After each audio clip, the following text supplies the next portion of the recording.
Hello friends, welcome to our channel Physics for You, and today we are going to learn about one of the practical, that is Lee's method.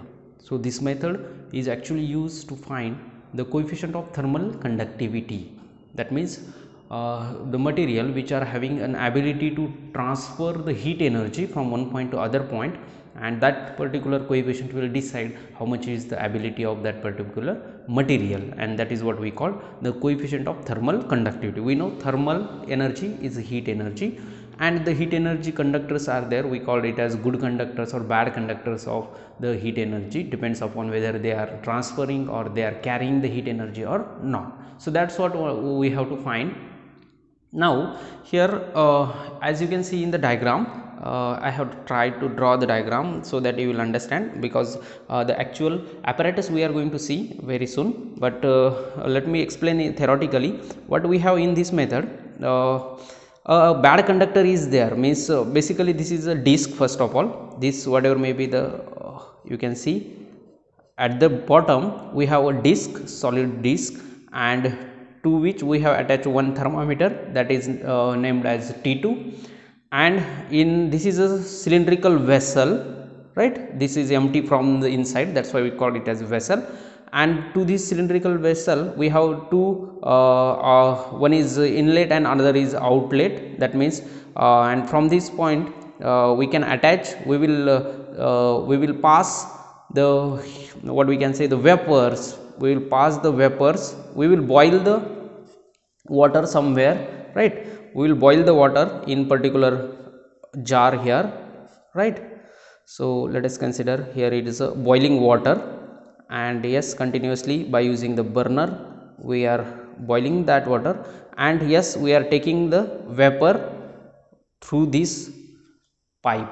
We are taking vapor through this pipe and letting that vapor to go into this cylindrical vessel.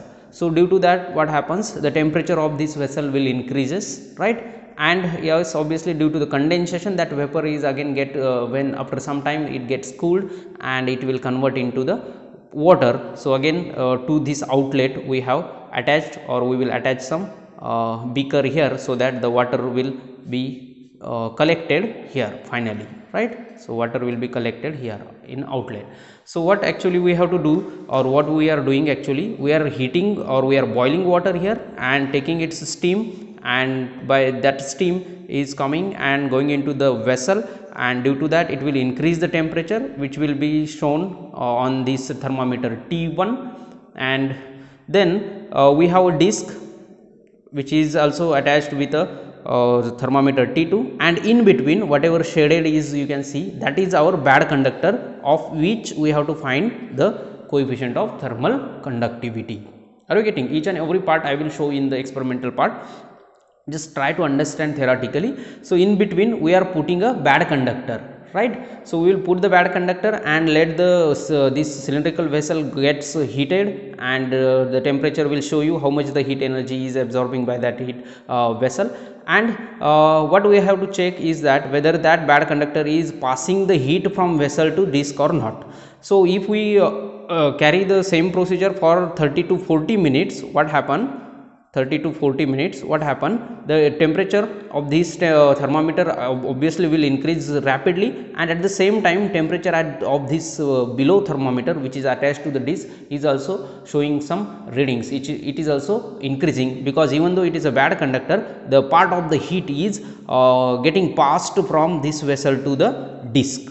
And yes, we have to wait till these T1 and T2 will show you the constant temperature, and let note down theta 1 and theta 2. These are what the constant temperature, saturated temperature we can say, right? That means after that point or after that temperature, the heat energy will not transfer. That is what we call the saturated point or the constant point, right, or constant temperature. So once you got this theta 1 and theta 2, means after 30 or 40 minutes you will get that point where the heat to energy transfer becomes saturated, right? And note down those temperatures, theta 1 and theta 2. You can see here in this formula we require that theta 1 and theta 2. Okay, what is next we require? This key is what? Our coefficient of thermal conductivity. You can see in the apparatus part also, we will see the apparatus, Lee's disc apparatus. This apparatus, actually this is hanged to the string also, this is hanged to a stand, so that this will be in air medium, we can see. So that is what we call Lee's apparatus. Then two thermometers we required, say T1 and T2, then circular disc, yes, and the specimen of bad conductor, that is what we have shown here with the shaded portion, that is the bad conductor, and a stopwatch is required. Yes, why stopwatch is required? Next we have to do and screw gauge and vernier caliper. Screw gauge is required to calculate the thickness of that bad conductor. Finally, that is also we will require this R. Okay, so sorry, D is the thickness and R is what? The radius of the disc. So obviously we required a thread, and by using that thread we can find the radius of the disc by measuring its circumference. Okay, so about which or of which we got theta 1 and theta 2. M is what? Mass of that disc, which is 1200 gram, which is directly noted or which is already known to us.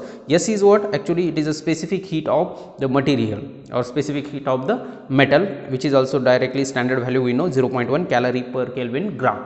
Okay, now what remains is, first of all we have to find the diameter of the disc, then radius of the disc, right, by using our, or no need to worry about the diameter. If we know the circumference, we can find directly the radius, right. Then thickness of the disc, so that is what this D, and that we will find by using screw gauge. Okay, right. Now what is the use of stopwatch? What is the procedure actually?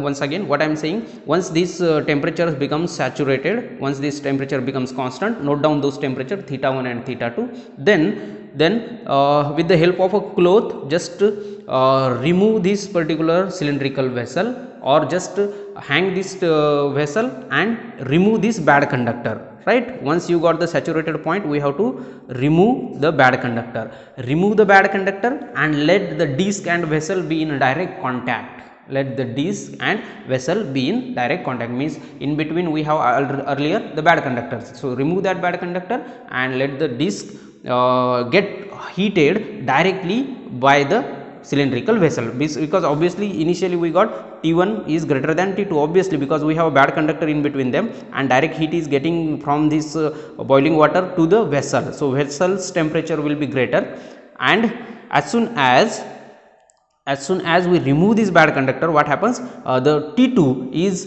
getting increases rapidly. Okay, so let us consider T2 was earlier something theta 2. So what we have to do? We have to increase it by 10 degrees Celsius. Increase it by 10 degrees Celsius. That means we have to continue the heat. We have to continue the heating to this boiling water as soon as the second temperature theta 2 becomes 10 degree more than previous value. Okay, now let us consider initially theta 1 is 50 degree constant temperature, right, and theta 2 was little bit lower than that, right. Let us consider it is 40 degree. Okay, so we have to continue the heating till this theta 2 becomes 10 degree more, that means 50 degree. So once this becomes 50 degree Celsius, then we have to stop the heating. We have to stop the heating, and when we stop the heating, that means the temperature decreases slowly, it starts decreasing, and as it starts decreasing, we have to start our watch, stopwatch. So start the stopwatch and keep aside, and after every 30 seconds, we have to note down the readings. After every 30 seconds we have to note down the readings, 30 seconds. So that means when we are noting the first reading, the time will be 0, next 30 seconds, next 60 seconds, and so on. So up to what temperature we have to note it down? Up to or below, or approximately it should come to the original value. It was earlier 40 degree, so it should come to the 40 or 35. Up to 35 we have to note down the temperatures. Okay, right. So yes, that is what on the journal we have explained in the procedure title. Now this is what the observation table we have to do. That's what I am saying. The first reading we should take at the 30 degrees Celsius. That means initially it was 0, time 0, then whatever may be the reading, that will be the constant. After 30 second, temperature of the disc, after 60 second, and so on. So that's why I have done here ... That means you have to continue we have to continue till it is coming below the original temperature. So original temperature it was earlier 40 degrees Celsius, so something 38 or 35, up to that we have to do, right? Or we can say up to the room temperature 30 degrees Celsius, right? So the readings will be more and more, and finally we have to draw the graph between time on x axis and the temperature on y axis. Time on x axis and temperature on y axis means whatever you have taken the readings in the observation table, the first column you have to put on the x axis and the second column we have to put on the y axis. If you draw the graph, if we plotted the curve, then you will find that this is hyperbolic nature, decreasing in this manner. Then finally you have to draw a tangent to one of the point, and from that tangent if you draw the perpendicular, then we will find that, or you can get the values of theta, what we can say, d theta by dt. From this you can get d theta by dt. So why required d theta by dt? You can see it is in the formula, right? So m s d, you can get d thickness, d theta by dt, and theta 1 theta 2 is also known to us initially. Then finally r, radius of the disc. So all the values if you substitute in the formula, you will get the coefficient of thermal conductivity, right? So this is all about the what we can say, the chart discussion or journal discussion. Now let's go to the experimental part. Yes friends, this is the Lees apparatus, right? So you can see here is a stand to which we have hanged a disc here, okay, and that disc is mounted with a thermometer. Yes, I can show you the thermometer. Now this is what our T2, which is we are fixing to the disc, right?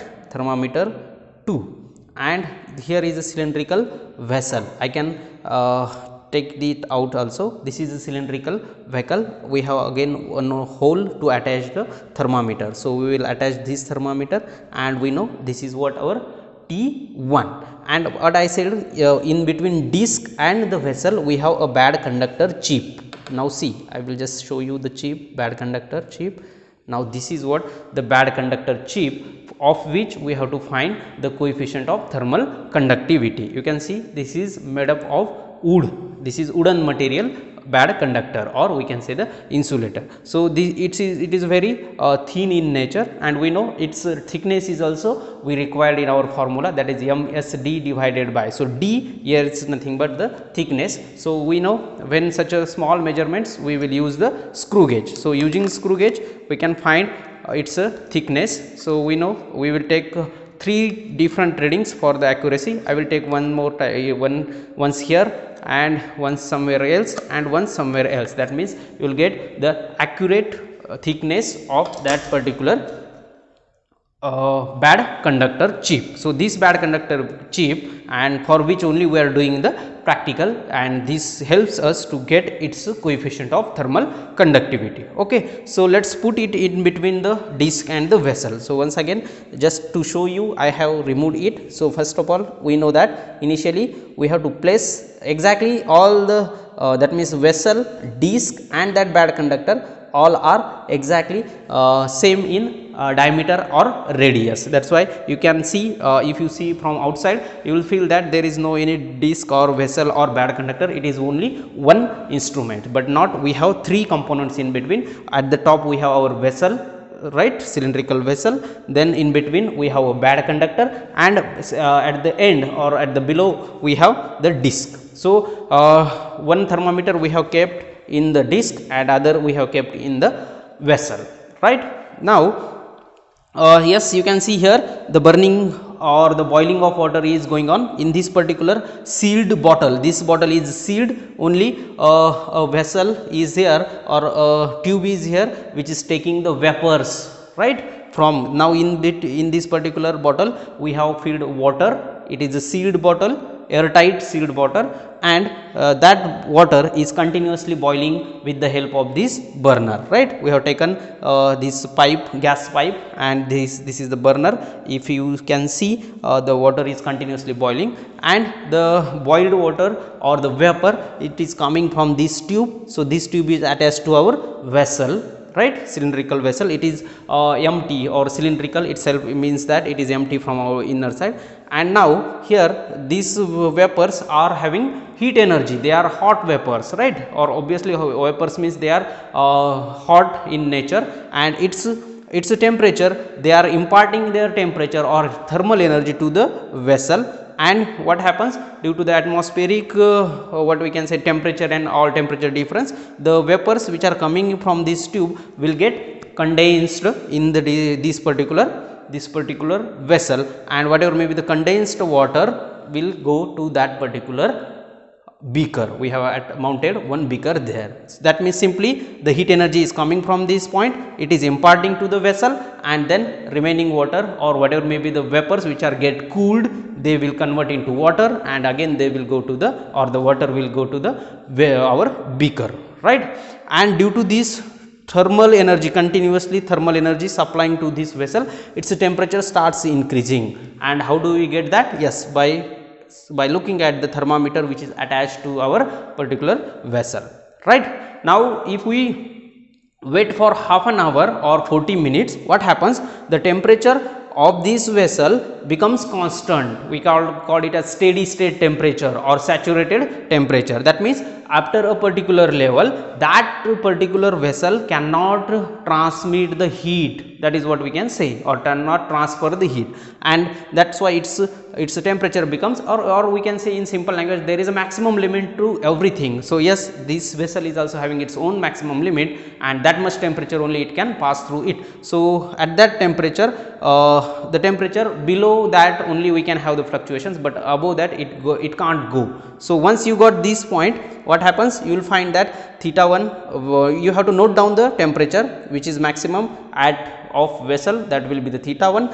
and whatever may be the constant temperature of the below disc. Yes, obviously even though the bad conductor is inserted between the disc and vessel, some heat or some amount of heat is getting passed from vessel to the disc, and therefore the disc's temperature is also little bit increased. So note down those two temperatures, and those are the theta 1 and theta 2.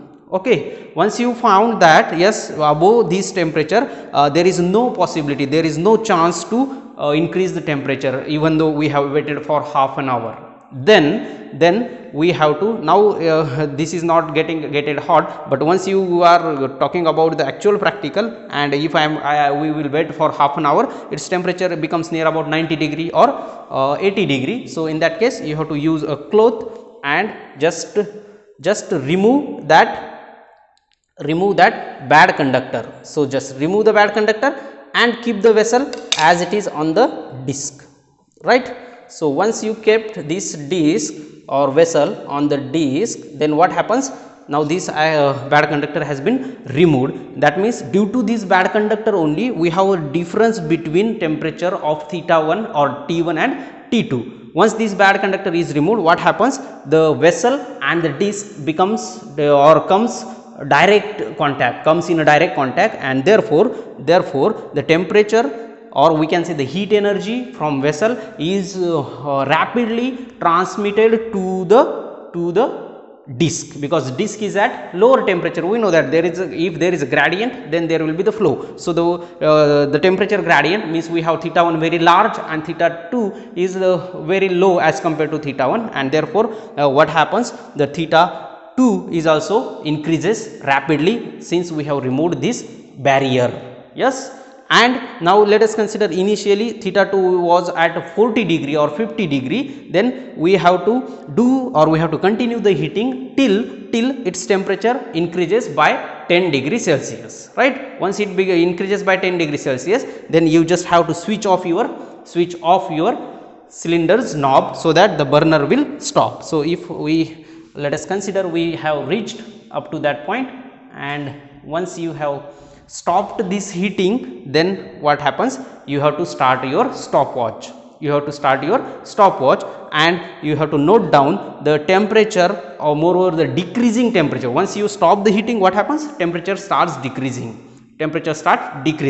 So as soon as it reaches to the highest point, or we can say the increased point by 10 degree Celsius, then stop the heating and start the stopwatch. start the stopwatch, and after every 30 second note down the temperature in second thermometer T2, because yes, now if you want you can remove the thermometer from the vessel, because we have to note down the temperature of this particular disc only, right? And yes, after every 30 second what happens, there will be some decrease in temperature, and yes, up to what temperature it can decrease? Up to room temperature. So let it be go to the room temperature. Note down after every 30 second the decrease in temperature till it reaches to the room temperature. So this is how we have to fill your observation table. In the first column we have time, means after every 30 second, and corresponding temperature. Okay, once you got this, we know that in the experimental or in our calculation part we will find how to get its graph and how to tabulate these readings and how to get the observations. So observations, one of the observations simply here, its thickness we will calculate by the screw gauge, and the disc mass, it is 1100 gram, and yes, it's a radius. So for the radius, disc radius, you just have to take the thread and make it measure its circumference, and from that you can get the radius, right? So this is how you have to take the readings. You have to do the experimental part, and the calculation part we will see in next. Yes friends, this is the Lees apparatus, right? So you can see here is a stand to which we have hanged a disc here, okay, and that disc is mounted with a thermometer. Yes, I can show you the thermometer. Now this is what our T2, which is we are fixing to the disc, right? Thermometer 2, and here is a cylindrical vessel. I can take it out also. This is a cylindrical vehicle. We have again one hole to attach the thermometer. So we will attach this thermometer, and we know this is what our T1. And what I said, in between disc and the vessel we have a bad conductor chip. Now see, I will just show you the chip, bad conductor chip. Now this is what the bad conductor chip, of which we have to find the coefficient of thermal conductivity. You can see this is made up of wood. This is wooden material, bad conductor, or we can say the insulator. So it is very thin in nature, and we know its thickness is also we required in our formula, that is MSD divided by. So D here is nothing but the thickness. So we know when such a small measurements we will use the screw gauge. So using screw gauge we can find its thickness. So we know we will take 3 different readings for the accuracy. I will take one more once here, and once somewhere else, and once somewhere else. That means you will get the accurate thickness of that particular bad conductor chip. So this bad conductor chip, and for which only we are doing the practical, and this helps us to get its coefficient of thermal conductivity. Okay, so let's put it in between the disc and the vessel. So once again, just to show you, I have removed it. So first of all, we know that initially we have to place exactly all the that means vessel, disc, and that bad conductor all are exactly same in diameter or radius. That's why you can see, if you see from outside, you will feel that there is no any disc or vessel or bad conductor. It is only one instrument, but not. We have 3 components in between. At the top we have our vessel, right, cylindrical vessel, then in between we have a bad conductor, and at the end or at the below we have the disc. So one thermometer we have kept in the disc, and other we have kept in the vessel, right? Now yes, you can see here the burning or the boiling of water is going on in this particular sealed bottle. This bottle is sealed, only a vessel is here, or a tube is here, which is taking the vapors, right, from. Now in this particular bottle we have filled water. It is a sealed bottle, airtight sealed water, and that water is continuously boiling with the help of this burner, right? We have taken this pipe, gas pipe, and this is the burner. If you can see, the water is continuously boiling, and the boiled water or the vapor, it is coming from this tube. So this tube is attached to our vessel, right? Cylindrical vessel, it is empty, or cylindrical itself means that it is empty from our inner side. And now here these vapors are having heat energy, they are hot vapors, right? Or obviously vapors means they are hot in nature, and its temperature, they are imparting their temperature or thermal energy to the vessel. And what happens, due to the atmospheric what we can say temperature and all temperature difference, the vapors which are coming from this tube will get condensed in the this particular vessel, and whatever may be the condensed water will go to that particular beaker. We have mounted one beaker there. So that means simply the heat energy is coming from this point, it is imparting to the vessel, and then remaining water or whatever may be the vapors which are get cooled, they will convert into water, and again they will go to the, or the water will go to the our beaker, right?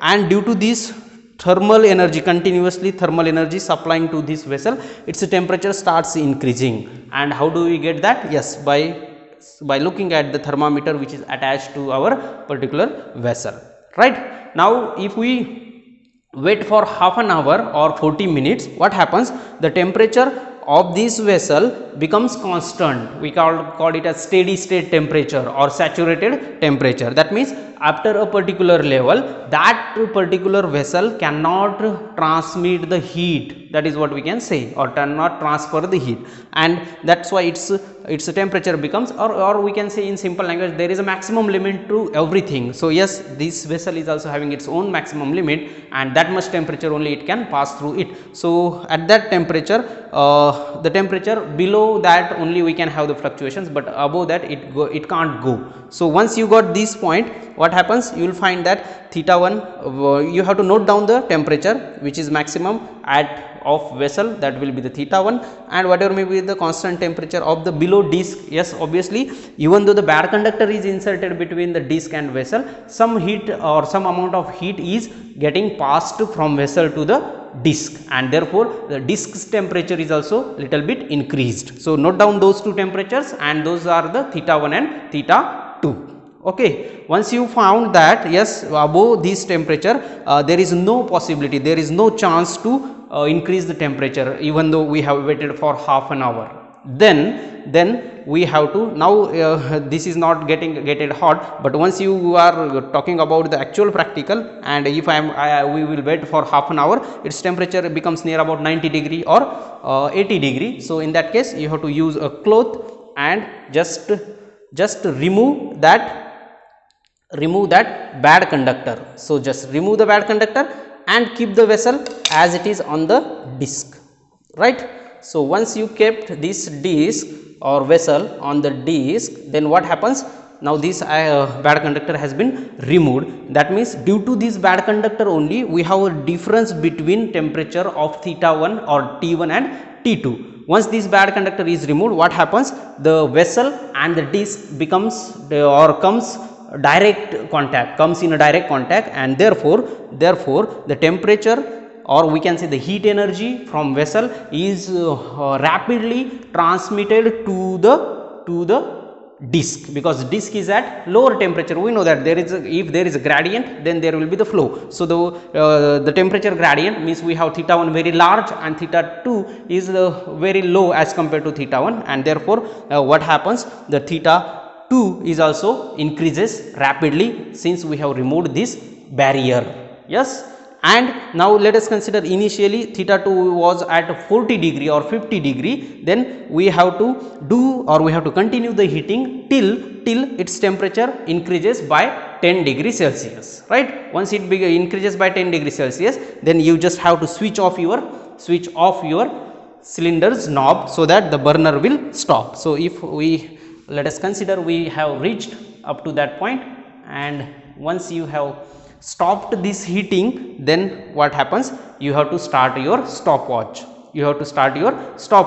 And you have to note down the temperature, or moreover the decreasing temperature. Once you stop the heating, what happens, temperature starts decreasing.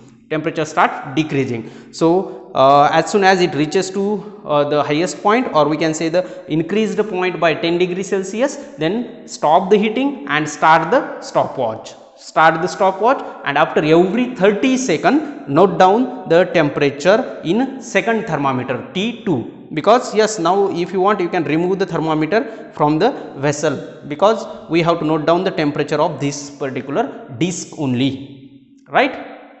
And yes, after every 30 second what happens, there will be some decrease in temperature, and yes, up to what temperature it can decrease? Up to room temperature. So let it be go to the room temperature. Note down after every 30 second the decrease in temperature till it reaches to the room temperature. So this is how we have to fill your observation table. In the first column we have time, means after every 30 second, and corresponding temperature. Okay, once you got this, we know that in the experimental or in our calculation part we will find how to get its graph and how to tabulate these readings and how to get the observations. So observations, one of the observations simply here, its thickness we will calculate by the screw gauge, and the disc mass, it is 1100 gram, and yes, it's a radius. So for the radius, disc radius, you just have to take the thread and make it measure its circumference, and from that you can get the radius, right? So this is how you have to take the readings. You have to do the experimental part, and the calculation part we will see in next. Now come to the calculation part.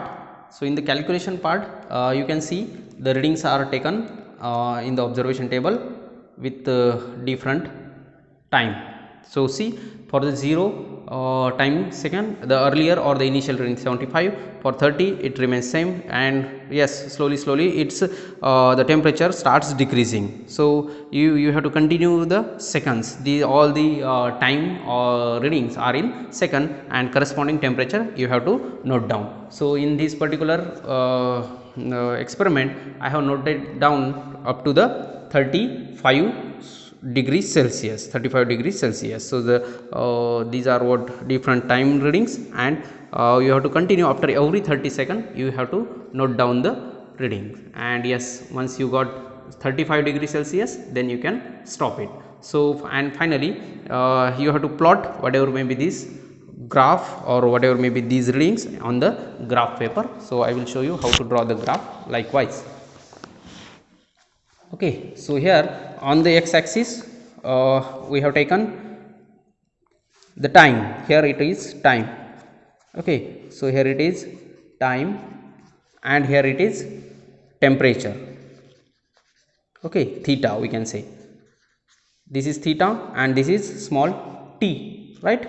So yes, you can see the dots or the points are plotted. If all the points are not coming into the curve, it's okay, you just draw them as possible as maximum number of points, and you can see the graph is showing you the nature whatever we have discussed in the chart session only. So if we got this point, then draw a tangent. So here this at this point the tangent is meeting to the curve, and from this you can get the d theta by dt. We know that that will be the slope of the graph, right? D theta by dt, nothing but what? Slope. So here in this particular readings, corresponding to these readings, we got d theta by dt likewise 55 minus 35 divided by 450 minus 0, and yes, it comes 0.044. Not necessary every one got the same d theta by dt, depends upon your scale arrangement, depends upon the readings you have taken. So yes, this is the scale, and if you got d theta by dt, now next let's move towards the next calculations. So next you have to just substitute all the values. Now see, as observation part also. So in the observation the mass is already given, this specific heat is also given, calorie, and yes, so what we got, the diameter, it is in centimeter 11.46, and radius, so divided by 2, so it will be 5.73 centimeter, and thickness of, obviously thickness you have to calculate by using screw gauge. So it also got 0.126. So such a thin disc we are using, or such thin what we can say, the insulator or bad conductor we are using, and these are the mean temperature, that means the saturated temperatures. Initially for this is temperature for first thermometer, and this is what temperature of second thermometer. This corresponds to the cylindrical vessel, and this corresponds to the disc whatever we have attached at the lowest point or the last below. And yes, this is what the different readings we can see for the measurement of screw gauge, that means thickness. So this is how, by using the screw gauge we got the thickness. And how did we got the radius of this particular disc? So for radius we got like this. Actually circumference 2 pi r, it is something 36 centimeter, and from this, by calculating 36 divided by 2 pi, we will get the radius, right? So finally, if we substitute all the values in that k value or k formula, so we can see here, this is what radius. So substitute all the values: m 1200 into s 0.1, d 0.126, pi 3.14, r it is 5.73 its square, and theta 1 minus theta 2 78 degree Celsius minus 63, and into this d theta by dt, it is nothing but our slope which is coming from the graph. So if we substitute all these values then and calculate it, then we will find the answer, or we will get such answer. So it is 0.00 something, so we will convert it into 4.302 into 10 raised to minus 4. So the unit of this specific heat, or the coefficient of specific thermal conductivity, will be calorie per centimeter degree second. Okay, so this is what the unit, and such answers can be, or should come in the it is such a small number, we can see, because we have used the wooden plate. We have used wooden plate, so we know that wood is not a good conductor of heat as well as electricity, but here we are talking about the heat. So wood is a very poor conductor of electricity as well as heat energy, and that's why its coefficient of conductivity is very small. Such a small value you can see, imagine. Instead of wood, if you use something else, then its value may be greater. That means if you have used some metallic plate, so its value will be greater, because it can conduct the heat more as compared to the wooden box or wooden material, right? So yes friends, this is all about the coefficient of thermal conductivity using Lee's disc method, right? So I hope you got the points, and if you have any doubt, you can post in the comment box. Otherwise, if you feel this is value addition, then like our video, subscribe to our channel for more such videos, press the bell icon so that you will get the notifications. And yes, we will meet in the next video very soon. Till then, take care and keep watching, keep learning. Thank you.